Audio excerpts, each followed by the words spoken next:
Assalamualaikum warahmatullahi ta'ala wabarakatuh. Cek suara dulu. Masing-masing cek suara, Alhamdulillah. Baju bawa cantik. Bawa baju. Mana? Sungai Besi. Pergi dengan siapa? Hazwan.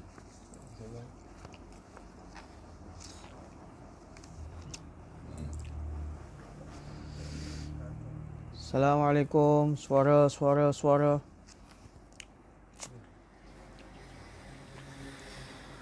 Syekh Saidi, apa khabar? Dini Muslihuddin. Mereka yang dah masuk, komen suara masing-masing. Ambil link, masukkan dalam grup masing-masing. Tag nama kawan-kawan. 3 perkara kena buat. Ad-dalu 'alal khair kafa'ilihi, kata Nabi sallallahu alaihi wasallam. Ad-dalu 'alal khair, penunjuk jalan ke arah kebaikan, kafa'ilihi, seperti pelaku kebaikan itu sendiri.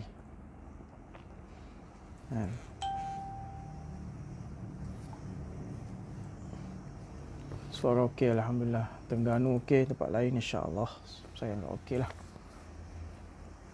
Jadi insya-Allah malam ini kita akan sambung pengajian kita pada muka surat 54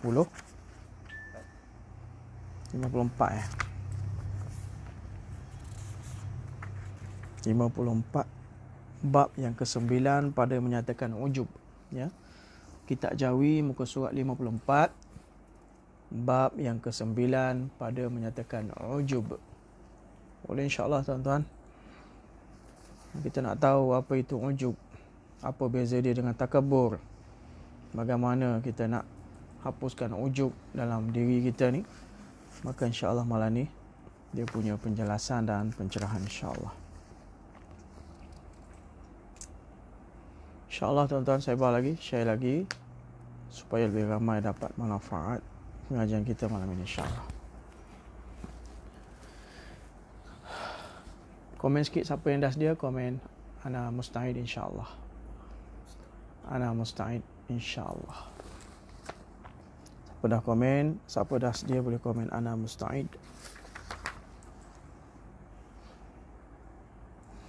Bismillahirrahmanirrahim.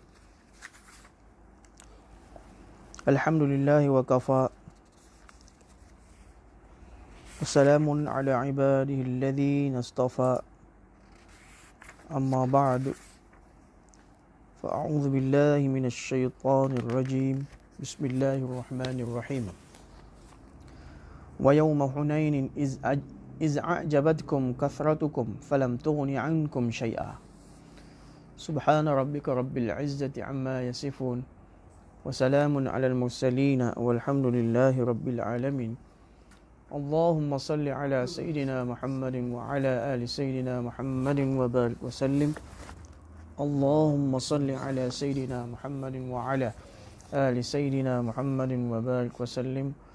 Allahumma salli ala Sayyidina Muhammadin wa ala ali Sayyidina Muhammadin wa barik wa sallim. Qala al-muallif rahimahullah ta'ala wa nafa'ana bi'ulumi fid darain, amin thumma amin. Bab yang ke-9 pada menyatakan ujub. Alhamdulillah kita masuk bab yang ke-9 dah malam ni. Selepas kita bahas tentang takabur, hasad, dan sebagainya, hari ini masuk pada bab yang ke-9 dah, sedar tak sedar. Bifadlillah ta'ala. Alhamdulillah. Ketahui olehmu bahawasanya ujub itu membilang besar ia akan dirinya atau satu kelakuan daripada segala kelakuannya, seperti ilmunya dan ibadatnya, dan tiada takut ia akan hilangnya, dan lupa ia akan bahawa sesemuanya pemberian Allah Ta'ala baginya. Itu kata musannif kitab.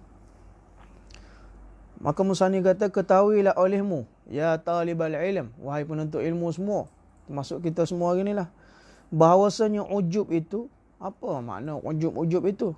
Maka dia kata ujub itu adalah membilang besar ia akan dirinya. Membilang maknanya mengira, menganggap. besar ia orang yang membilang tadi, akan dirinya orang yang membilang besar tadilah.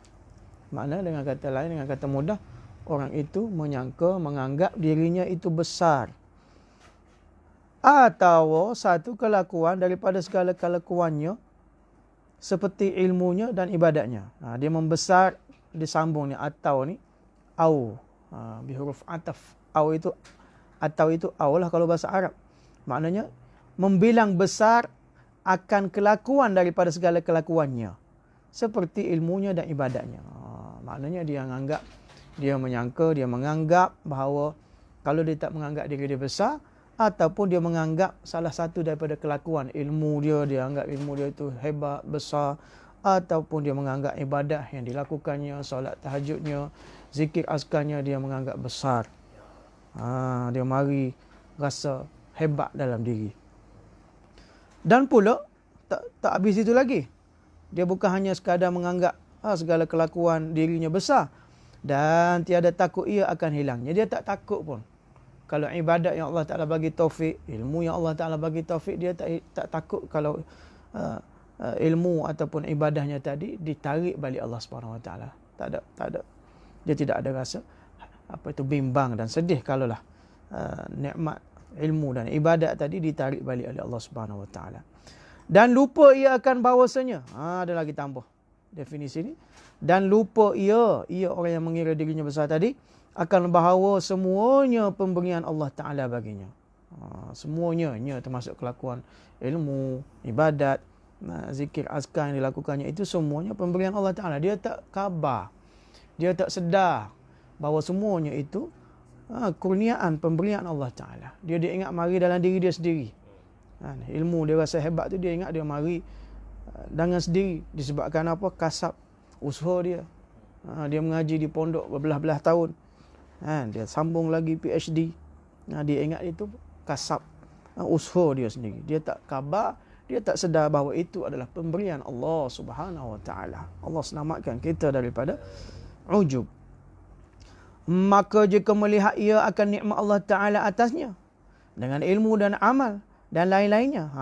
Kalau dia lihat, dia tilik ilmu dan amal dan ibadat tadi, dan lain-lainnya, termasuk apa zikir azkar yang dia buat, termasuk ilmu yang dia mengajar, termasuk kepakaran yang dia ada. Kalau dia tilik situ, adalah nikmat Allah Subhanahu Wa Ta'ala.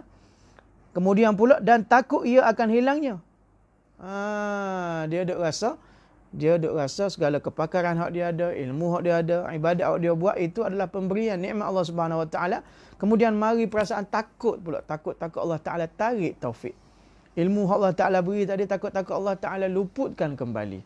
Dia ada perasaan tu, khauf, takut akan hilangnya nikmat tadi, dan suka cita ia dengan nikmat Allah Ta'ala atasnya, kerana nikmat itu datang daripada Allah. Kemudian dia rasa suka cita Allah, sukanya aku kerana Allah Ta'ala kurniakan kepada aku ilmu sedikit sebanyak, boleh aku share kepada orang ramai.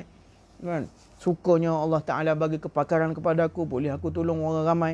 Tak kisahlah kepakaran apa pun. Kita boleh tolong, bagi manfaat pada orang ramai. Maka dia suka cita atas nikmat Allah Ta'ala datang daripada Allah Ta'ala. Maka tiada ia ujub. Maka tiada ada ia ujub. Itu tak panggil ujub. Kalau dia rasa takut nikmat tadi ditarik balik, kemana dia faham bahawa segala nikmat itu datang daripada pemberian kurniaan Allah Ta'ala, kemudian dia suka cita di atas pemberian nikmat itu, yang demikian itu tak dipanggil ujub lah. Maka tiada ada ia ujub. Dan ujub itu sebab bagi takabur. Daripada ujub itulah dia pergi melarat. Kita panggil menarak ataupun melarat atau berjangkit kepada takabur. Dia nak mari takabur, dia pergi step tu dulu. Dia kena pergi lalu stesen ujub dulu. Daripada stesen ujub barulah dia pergi kepada takabur. Kemudian timbul persoalan, apa perbezaan dia pula? Ujub, takabur. Mana perbezaan dia? Ma farqun bainahuma? Apa beza di antara ujub dan takabur? Maka tuan kita ni perjelaskan lagi. Dan perbezaan antara keduanya apa? Ujub dan takabur. Bahawasanya takabur itu melazimkan ia takabur akan mereka yang takabur ia atasnya. Dan ujub itu ketentuan khas dengan seseorang diri. Beza dia tak payah. Kan? Ujub itu dia mari seorang-seorang diri. Lepas mayan tahajud pukul 3 pagi, dia bangun rasa, hebat juga aku ni. Dah 10 malam dah tak pernah miss ni semayan tahajud ni. Ataupun dia sedekah. Dia sedekah. Tak kisahlah banyak mana bilangannya. Dia mari perasaan ujub kot dalam diri dia, kata, pemurah juga aku ni. Aku dia ingat ke tak hidung masing. Rupanya pemurah juga. Dia mari sendiri. Dia tidak ada bandingkan dengan orang lain. Maka itu ujub. Akan tetapi kalau dia mari berasa besar diri, bandingkan dengan orang lain. Dia ada bandingan depan dia. Dia takabur di atas orang lain. Ada bandingan di depan dia. Ada muqabil di depan dia. Maka itu dipanggil takabur. Dia rasa, aku dengan jalan ilmu aku hebat lagi. Kan? Rasa, aku kalau dari segi baiki aircon ni, jalan tak tahu apa. Kebakaran dia, mari ada banding dengan orang lain. Kan? Ataupun dari segi zikir, aku lebih lagi. Aku ada juga 20 minit. Khairul ni tak sampai 5 minit. Dia banding dengan orang depan dia, maka dia jadi takabur. Jadi mudah kita nak kenal ujub dan takabur, perbezaan dia. Ujub dia mari perasaan besar diri, seorang-seorang diri. Tak ada orang tahu pun. Perasaan bisikkan di telinga kita saja. Adapun takabur, dia mari ada bandingan. Aku banding dengan fulan, aku lebih hebat. Sebab tu dia kata, dan perbezaan antara keduanya. Keduanya apa? Ujub dan takabur. Itu bahawasanya takabur itu melazimkan ia akan mereka yang takabur ia atasnya. Maknanya ada orang yang dia nak takabur di atasnya. Dan ujub itu ketentuan dengan seorang diri. Ketentuan makna khusus dengan seorang diri dia saja. Dia bermonolog dalam diri dia. Aku ni hebat, aku ni bijak, aku ni pandai dan sebagainya. Dan bahawasanya ujub itu kelakuan hati yang dicela pada syarak. Jadi ujub-ujub ni termasuk dalam mazmummah. Perkara-perkara yang dicela pada syarak. Tambahan lagi, membinasakan ia akan pahala ibadat. Tambah-tambah bila datang perasaan ujub, dia akan membinasakan. Maknanya dia akan merosakkan segala pahala yang patut kita dapat daripada tahajud kita, daripada sedekah kita. Dia akan membinasakan. Seperti mana hasad sebelum ini kan. Dia akan membakar amalan-amalan seperti mana api yang membakar kayu-kayu yang kering. Itu hasad. Demikian juga ujub, dia akan membinasakan akan pahala ibadat seseorang itu. Telah berfirman Allah Ta'ala, wa yawma hunainin iz a'jabatkum kathratukum falam tughni ankum syai'a. Ayat ini turun bila mana dalam peperangan Hunain. Para sahabat mereka berperang dengan musuh.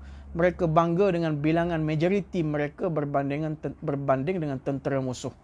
Jadi dalam ayat ini nak mengajar kita orang Islam ni berperang ke, bergaduh ke, apa ke, kita tidak berharap dengan bilangan kita yang banyak. Kita tidak berharap kepada majoriti yang banyak.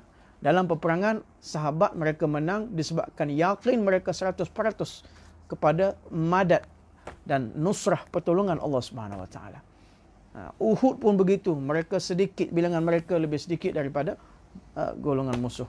Badar pun begitu, golongan mereka lebih sedikit para sahabat, bilangan mereka lebih sedikit daripada bilangan musuh. Tiba mari peperangan Hunain, bilangan sahabat itu lebih ramai daripada bilangan musuh, menyebabkan datang ujub. Ini a'jabatkum di sini perkataan a'jabat, datang ujub, datang keheranan, datang bermegah-megah bahawa bilangan kami lebih ramai daripada musuh, sudah tentulah menang kali ini. Tapi apa sebaliknya terjadi? Mereka dikalahkan oleh musuh. Maka daripada sini keluarnya ujub. Wa yawma hunainin iz a'jabatkum kathratukum falam tughni ankum syai'a. Artinya, sebut olehmu hai Rasulullah, akan hari memerangi kamu akan puak Hawazin pada lembah yang dinamakan dengan Hunain. Sebab itu Hunain ini adalah dinamakan kepada satu lembah yang mana terjadinya peperangan di sana, maka disebut perang Hunain. Di antara Mekah dan Taif. Kawasan Hunain ini di antara Mekah dan Taif. Kita daripada Mekah tu nak pergi Taif, kita akan lalui satu lembah yang dinamakan Hunain. Daripada Taif ke Mekah ke Taif lebih kurang 1 jam lah perjalanan, 90 km lebih kurang. di antara Mekah dan Taif. Ketika menyukakan akan kamu oleh banyak bilangan. A'jabatkum dia terjemah sini dengan menyukakan. A'jabatkum juga kita boleh terjemahkan dengan menghairankan mereka ataupun memegahkan mereka. Akan kamu, yakni kamu, yakni sahabat, oleh banyak bilangan-bilangan kamu. Falam tughni ankum, maka tiada mengkayakan oleh banyak kamu itu. Mana tiada mengkayakan makna tidak memberi manfaat pun bilangan kamu yang banyak itu. Kamu tidak boleh menang, tidak boleh dapat mengalahkan musuh pun dengan bilangan kamu tadi. Maka tiada mengkayakan oleh banyak kamu itu daripada kamu akan sesuatu. Artinya, apa maksud ayat ni? Artinya tiada menolak ia daripada kamu akan sesuatu daripada pekerjaan seteru kamu. Yakninya, kamu tidak dapat memberi manfaat, tidak dapat menolak mudarat yang datang daripada yang didatangkan daripada seteru musuh kamu. Walaupun bilangan kamu banyak, kamu tidak dapat menolak mudarat yang didatangkan oleh seteru dan musuh kamu. Dan sempit pada perasaan kamu oleh bumi serta luasnya. Dan kamu rasa bumi ni wadaqat alaihimul ard bima rahubat. Kamu rasa bumi yang kamu pijak ni rasa sempit. Sedangkan bilangan ramai dah. Kelengkapan cukup lengkap dah. Tapi disebabkan Allah Ta'ala campakkan kesempitan dalam hati kamu, bumi yang luas ini dirasakan oleh kamu amat sempit sekali. Itu ujian daripada Allah Subhanahu Wa Ta'ala. Dan sempit pada perasaan kamu oleh bumi serta luasnya, kemudian lari kamu membelakangkan akan seteru, sehingga kamu terpaksa lari daripada medan perang. Membelakangkan siapa? Musuh kamu. Dan bersabda Rasulullah sallallahu alaihi wasallam, Salathun muhlikatun syuhun muta'un wa hawan mutabba'un wa i'jabul mar'i binafsih. Artinya bermula 3 perkara yang membinasakan, ia akan mengerjakan. Hadis ni kita baca dah sebelum ni, dah mari dah dalam kitab kita sebelum ni. Ada 3 perkara yang membinasakan, yakni 3 perkara yang mencelakakan kalau kita mengerjakannya. Pertama, kikir yang diikut. Dia ikut hati kikir. Kedekut, bakhil, dia ikut hati kikir, lama-lama jadi binasa diri kita. Yang kedua, an-nafsu wa hawa'an muttaba'. Keinginan nafsu yang diturut. Dia turut keinginan nafsu. Habislah orang Melayu kata, ikut nafsu, lesu. Ikut hati, mati. Betul dah tu. Keinginan nafsu yang diturut. Dan ketiga, menyukakan dan membilang baik oleh seseorang akan dirinya. Yang ketiga ni apa? Wa i'jabul mar'i binafsih. Seseorang itu merasa dirinya baik. Seorang itu rasa diri megah akan kehebatan ilmu apa saja yang dikuna Allah Subhanahu Wa Taala. Ini 3 perkara ni kalau ada pada kita, dia akan membinasakan kita. Allah mahfazna minhu, Allah mahfaz ummat Muhammad sallallahu alaihi wasallam minhu. Dan berkata Ibnu Mas'ud radhiyallahu anhu, al-halaku fisnain, al-qunuti wal ujubi. Artinya bermula binasa itu ada pada 2 perbuatan, kelakuan. Bermula binasa itu ada pada 2 amalan. Pertama, al-qunut. Bukan kunut sembahyang subuh ya. Itu akhir dia dengan kaf, nun, waw, ta. Ini kaf, nun, waw, ta. Qunut. Apa maksud qunut? Putus asa daripada rahmat Allah Ta'ala. Yang mana Allah Ta'ala sebut, la taqnatu min rahmatillah. La taqnatu min rahmatillah. Wahai orang beriman, jangan kamu berputus asa dengan rahmat Allah Ta'ala. Daripada kunut itulah keluar. Kunut ini, yakni perasaan putus asa daripada rahmat Allah Ta'ala. Jadi kelakuan putus asa ini adalah kelakuan yang membinasakan. Jangan kita putus asa dengan Allah Subhanahu Wa Ta'ala. Walaupun banyak dosa kita menghitamkan seluruh alam ini sekalipun, jangan sekali kita putus asa dengan rahmat Allah Ta'ala. Yang kedua, wal ujub, yakni menyukakan akan seseorang oleh dirinya. Orang itu dia suka di sini makna dia rasa megah diri dia. Dia rasa suka diri dia, dia rasa hairan lah aku ni, hebat lah. Rasa aku ni ajib lah aku ni. Rasa mari macam tu. Pelik juga aku ni gifted lah. Aku ni memang anugerah Allah lah. Dia rasa mari macam tu. Itu makna menyukakan akan seorang oleh dirinya. Hanya saja menghimpun oleh Ibnu Mas'ud radhiyallahu anhu akan 2 kelakuan ini. Kenapa Ibnu Mas'ud menghimpunkan 2 kelakuan ini yang dikatakan binasa ni? Akan 2 kelakuan ini kerana bahawasanya orang yang putus asa tiada menuntut ia akan kebajikan kerana tiada harap ia akan dia. Kenapa? Pertama, kunut. Kunut ni putus asa. Orang yang putus asa ni dia tidak mengharapkan lagi kebaikan yang akan dia buat. Kenapa? Dia dah fras awal-awal lagi. Fras menonggeng orang panggil. Awal-awal lagi dia fras. Maka kalau dia dah fras awal-awal, kalau dia buat dosa dia kata, tak apalah, aku ni memang aku ni dah dijadikan begini. Memang aku dah ditakdirkan untuk tidak buat kebaikan. Memang aku ditakdirkan sebagai orang jahat. Nak buat mana? Maka bila dia letak macam itu, maka dia telah putus harapan daripada rahmat Allah Subhanahu Wa Taala, maka dia akan tidak lagi membuat sebarang kebaikan. Dia kata nak buat apa lagi dah, Allah Taala aku bawa jalan ni dah aku. Allah Taala tutup dah pintu hidayah kepada aku. Maka akan tersekatlah segala kebaikan daripada dirinya. Itu pertama, qunut. Dia tidak harap lagi pada Allah Taala. Dan orang yang ujub itu kenapa dia kata binasa? Ujub itu tiada menuntut ia akan dia. Orang ajib, orang yang menghairankan diri dia juga, dia tidak akan menuntut lagi akan kebaikan juga. Dia tidak akan buat kebaikan pahala juga. Kerana apa? Sangkaannya telah mendapat ia akan dia. Sebab dia sangka dia telah dapat segala-galanya dah. Dia sampai dia hebat dah. Dia sangka dia bijak dah. Dia sangka dia segala-galanya. Maka dia tidak berharap lagi untuk melakukan kebaikan. Kerana sangkanya telah mendapat ia akan dia kebaikan. Dan ditanya akan Siti Aisyah radhiyallahu taala anha. Satu kali Siti Aisyah ditanya. Apa persoalannya? Bila masanya ada seorang itu mengerjakan kejahatan, maka menjawab ia Siti Aisyah apabila menyangka ia akan dirinya berbuat kebaikan. Bilakah? Soalan dia ajib. Wahai Aisyah, bilakah seorang itu mula buat kejahatan? Maka jawab Aisyah senang, simple saja. Bila mana satu orang itu menyangka dia buat kebaikan. Maknanya ilmu yang dia ada, dia rasa hebat, dia rasa megah, dia rasa telah buat kebaikan. Kepakaran ataupun taufik ibadat, zikir, bangun tahajud pun, dia rasa dia rasa itu satu kebaikan. Maka dia tak perlu tambah lagi dah. Maka waktu itulah dia mula, sebenarnya dia sedang membuat kejahatan. Kejahatan di sini makna bukan dia buat dosa, bukan dia buat maksiat, tapi maksiat hatilah. Ujub itu maksiat hati. Ataupun kalau kita tukar soalan ini, nak mudah kita faham, wahai Siti Aisyah, bilakah seorang itu akan menjadi buruk?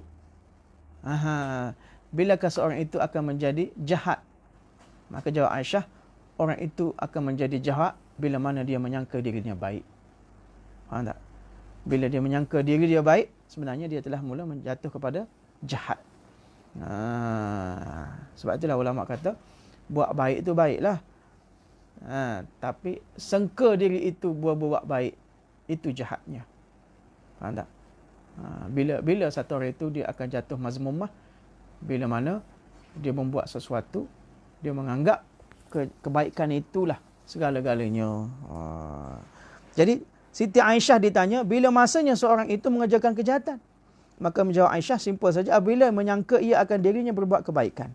Maknanya kalaulah orang itu diberi taufik oleh Allah Ta'ala bangun tahajud pukul 3 pagi, tak pernah miss, maka dia datang ujub dalam diri dia, dia rasa dia buat kebaikan.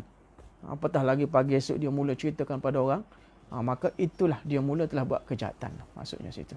Ataupun dari segi konteks sedekah, dia banyak sedekah, banyak belanja orang, kan? Bila datang ujub dalam diri dia, dia buat kebaikan, tapi dalam masa yang sama dia menyangka dia buat kebaikan, tapi hakikatnya dia adalah jatuh kepada mazmumah disebabkan ujub yang ada pada diri tadi. Maka dan memandang seorang laki-laki kepada Bishr bin Mansur rahimallahu taala. Cerita lain pula. Satu kali satu orang lelaki dia pandang kepada Bishr bin Mansur rahimallahu taala pada ketika memanjangkan ia siapa? Bishr bin Mansur tadi akan sembahyang dan mengelokkan ia akan ibadat. Satu kali seorang lelaki dia pandang Bishr bin Mansur tadi sedang sembahyang, kan? Kemudian Bishr tadi dia memanjangkan, kalau duduk tengah sujud dia memanjangkan sujud. Kalau duduk tengah rukuk dia memanjangkan rukuk. Dia memperelokkan solatnya, ibadatnya. Maka tatkala selesai ia siapa? Bishr bin Mansur tadi bila dah selesai salam daripada solahnya, sembahyangnya, berkata ia Bishr bin Mansur tadi bagi laki-laki yang memandang itu. Dia kata, jangan menipu akan dika oleh barang yang engkau lihat daripada aku. Kerana iblis mengerjakan ibadat ia dengan sembahyang ia. Beribu-ribu tahun. Kemudian jadi ia iblis kepada barang yang jadi kepadanya. Artinya jadi ia kafir. Wali'azubillah. Jadi Bishr bin Mansur tadi bila lelaki tadi duduk perhati ke dia, duduk sepanjang panjang semayang, sujud, rukuk dia. Bila selesai semayang, Bishr menasihati orang lelaki duduk mandang dia tadi. Dia kata, jangan kamu tengok pada zahir aku. Jangan kamu tengok pada kelakuan solat aku ni, ibadat aku ni. Kenapa? Ada lagi orang yang lebih hebat, yakni iblis. Dia beribadat beribu-ribu tahun. Kemudian disebabkan satu saja perasaan apa? Takabur. Aba wastakbara. Iblis tadi dia ingkar perintah Allah, bukan sekadar ingkar, wastakbara. Dia attach dengan takabur tu. Ingkar dia tadi kerana takabur. Dia rasa ana khalaqtani min nar wa khalaqtahu min tin. Ya Allah, kamu cipta aku daripada api, sedangkan Adam kamu cipta daripada tanah. Masa mungkin api boleh sujud, dapat sujud kepada tanah. Aba wastakbara. Disebabkan ingkar, wastakbara dan takabur, wa kana minal kafirin, bahawa iblis tadi disenaraikan dalam golongan orang yang kafir. Jadi ramai orang yang dapat taufik beribadat, dapat jaga tahajudnya, dapat jaga puasanya, sedekahnya, zikir azkarnya, tapi disebabkan mazmumah inilah, takaburnya, hasadnya, dosa-dosa batin yang kita tak jaga ni. Jadi maksud dari ilmu tasawuf ni, kita nak bersihkan juga daripada dosa-dosa batin, riak, takabur, hasad dan kibr dan sebagainya. Jadi Bishr bin Mansur dia kata, jangan kamu perhati hak zahir sajalah. Kenapa? Iblis pun hebat ibadat solatnya, tapi disebabkan takabur, dia tersenarai daripada golongan orang yang kafir. Jangan menipu akan dikau oleh barang yang engkau lihat daripada aku, kerana iblis mengerjakan ibadat ia iblis, dan sembahyang ia iblis beribu-ribu tahun, kemudian jadi ia iblis kepada barang yang jadi kepadanya. Jadilah apa nak jadi? Apa dia jadi? Artinya jadi ia iblis kafir. Wali'azubillah. Allah Ta'ala jawabkan kita. Ketahui olehmu penuntut ilmu, bahawasanya sebab ujub itu, apa sebab faktor yang mendatangkan ujub, rasa diri ni besar ni, apa? Pertamanya jahil. Dan bahawasanya obatnya ilmu. Obat jahil tak ada benda lain lah. Obat jahil ilmu. Ubat malah rajin. Kalau malah ubat tak ada ubat lain. Ubat dia rajin. Ubat bagi jahil ni ilmu lah. Hak kita duduk mengaji malam ni, kita nak buang kejahilan yang ada daripada diri kita. Kita dah tengah makan ubat ni sekarang ni. Apa ubat dia? Ilmu. Maka jika ada ujub itu dengan sebab pekerjaan yang tiada ada ia dengan usahanya, seperti cantik rupanya dan elok suaranya, maka tiada patut ia ujub dengan dirinya. Jadi ujub ni dua sebab. Pertama, jahil. Kemudian ujub ni mari ni, sama ada dia mari itu kurniaan Allah Subhanahu Wa Taala. Kita ujub, kita rasa diri kita ni hebat, itu disebabkan kurniaan Allah Taala. Contoh rupa kita yang elok, suara kita yang sedap. Kalau lagu tu, kenapa kamu nak ujub? Kerana apa? Tidak patut ia ujub dengan dirinya, kerana bukan terjadi pekerjaan itu dengan tenaganya. Duk cantik rupa kita, duk sedap suara kita, duk pandai kemahiran kita, itu bukan mari sendiri, itu kurnia Allah Ta'ala. Kenapa perlu kamu ujub? Kenapa perlu kamu rasa diri kamu besar? Kerana bukan terjadi pekerjaan itu dengan tenaganya. Bahkan sayugianya bahawa ujub ia dengan Tuhan yang memberi, ia akan dia baginya. Sepatutnya dia kena rasa ujubnya, besarnya ada siapa yang mengurniakan kepakaran ilmu ibadat tadi kepada dia. Sepatutnya dia kena membesarkan Allah Ta'ala. Bukan rasa ujub dengan tenaga dia. Bahawa ujub ia dengan Tuhan yang memberi, ia akan dia baginya dengan semata-mata limpah kurniaannya. Dia kena faham bahawa itu hanyalah limpah kurniaan Allah Ta'ala. Kenapa kamu perlu ujub? Itu pemberian Allah Ta'ala. Dan sayugia bahawa berfikir pada hilang umpama bahawa berfikir pada hilang umpama cantiknya itu dengan sebab penyakit. Yang kedua, ubat bagi ujub ni, kita kena fikir, kita kena renung, kita kena faham bahawa kurniaan Allah Ta'ala ni satu hari akan hilang. Contohnya apa dia bagi? Umpama cantiknya itu dengan sebab penyakit. Kita ni seorang handsome, kita seorang yang cantik, tiba-tiba Allah Ta'ala bagi apa? Penyakit kulit ke? Enzima ke apa kan? Dia mari berkedut ataupun kanser. Mari bekak bawah ni. Ataupun seumpama penyakit cacar di sini. Penyakit istimewa, penyakit jadri. Yakni penyakit cacar. Dan jika adalah ujub itu dengan sebab pekerjaan yang diusahanya. Yang kedua tadi ujub itu disebabkan kurniaan Allah. Yang kedua, kalau ujub itu datang dan disebabkan usaha dia sendiri. Usaha perlakuannya sendiri yang diusahakannya. Seperti ilmu dan ibadat. Ilmu ni dia duduk mengaji di pondok bertahun-tahun, berpuluh-puluh tahun. Maka pandailah dia sikit. orang duk panggil tok lebay lah dia sikit, orang duk panggil ustaz lah dia sikit. Maka ilmu tadi disebabkan usaha kasab dia. Itu yang kedua. Seperti ilmu dan ibadat juga ibadat. Dia duk jaga solat tahajud dia sepanjang malam, itu daripada kasab dia. Ada pun kecantikan, sedapnya suara tadi disebabkan apa? Kurniaan Allah.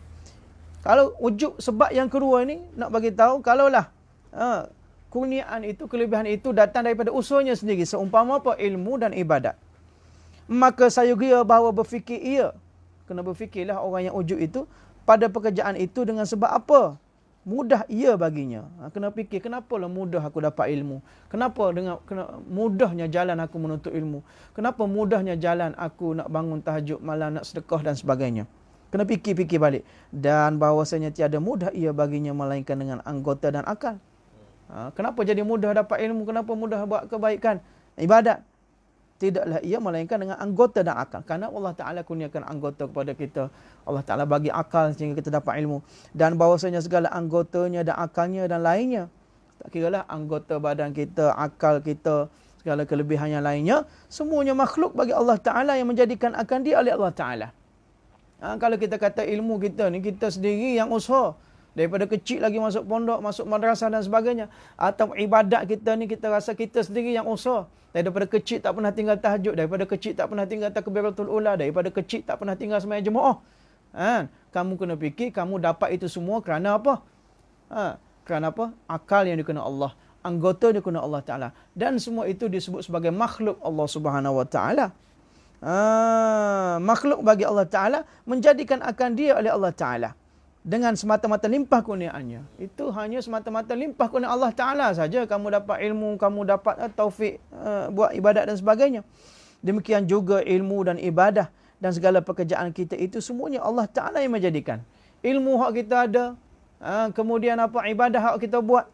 Semua pekerjaan yang lain itu semuanya Allah Ta'ala yang menjadikannya. Seperti firman-Nya, Allah Ta'ala berfirman dalam Al-Quran, Wallahu khalaqakum wa ma ta'malun. Artinya, dan Allah Ta'ala lah yang menjadikan menjadikan kamu, kita ni Allah Ta'ala yang menjadikan akan kamu dan akan barang yang mengerjakan oleh kamu akan dia. Amalan kita ini pun adalah apa? Adalah ciptaan Allah Subhanahu Wa Ta'ala.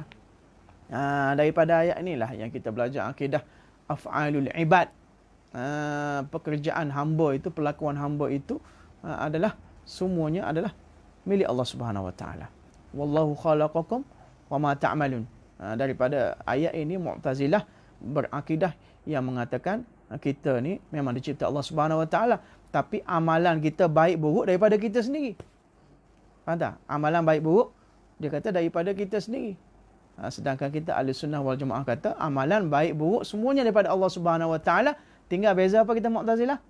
Bezanya Allah Ta'ala bagi kasab dan ikhtiar. Allah Ta'ala bagi pilihan, option pada kita untuk melakukan usaha dan ikhtiar. Jadi ini dalilnya, Wallahu khalaqakum. Allah Ta'ala lah yang mencipta kamu, wa ma ta'malun, dan Allah Ta'ala lah yang mencipta segala amalan-amalan kamu. Baik dan buruk, semuanya Allah Ta'ala yang cipta kepada kamu. Kemudian, ada Mu'tazilah, dia kata pula, kalau begitu, kalau Allah Ta'ala yang mencipta keburukan, maka Allah Ta'ala itu buruk. Kenapa? Khaliqus syar. Zat yang menciptakan buruk jadi buruk. Kita Ahlussunnah jawab, Khaliqus syar laisa bisyar walakin kasibus syar. Orang yang mencipta buruk dia tak buruk, tapi orang yang melakukan keburukan itu buruk. Contoh, satu orang yang mencipta pistol, maka dia tak apa cipta pistol. Tapi yang buruknya orang yang menggunakan pistol itu ke arah keburukan. Satu orang yang mencipta pisau, tak ada masalah. Pisau banyak benda-benda manfaat. Dia boleh potong bawang, boleh hiris tu, boleh hiris ni, boleh guna sebagai manfaat. Tapi kalau dia guna pisau untuk bunuh orang, untuk cederakan orang, maka dia akan jadi buruk. Sebab itulah khaliqus syar laisa bisyar. Pencipta keburukan tidak buruk, tapi pelaku keburukan itulah yang buruk. Wallahu khalaqakum wa ma ta'malun. Artinya, dan Allah Ta'ala menjadikan ia akan kamu dan akan barang yang mengerjakan oleh kamu akan dia, dalam firman-Nya.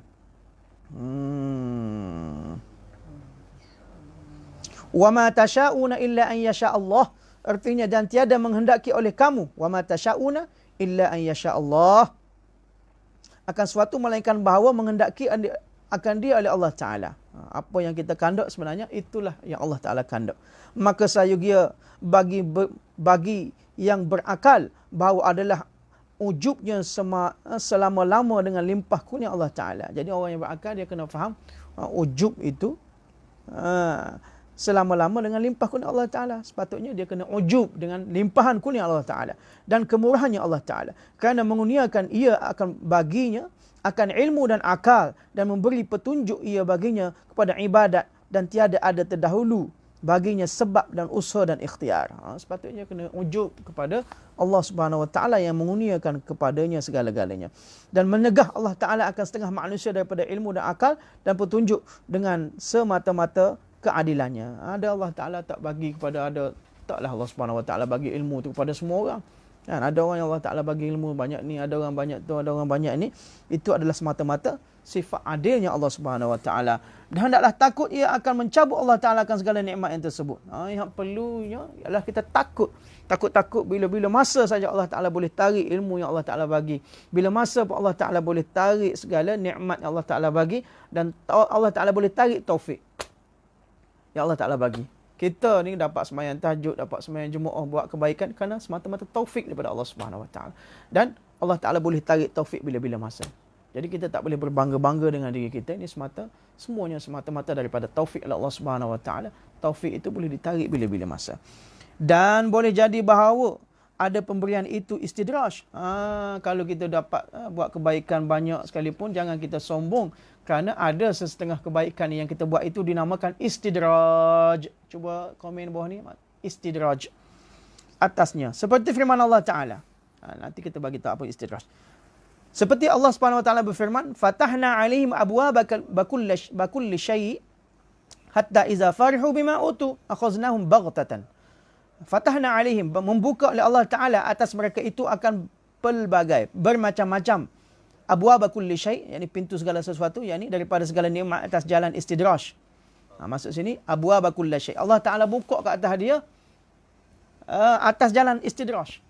Buka rezeki dia, buka ilmu dia, buka keluasan harta dia, nampak macam Allah Ta'ala sayang, suka kepada dia.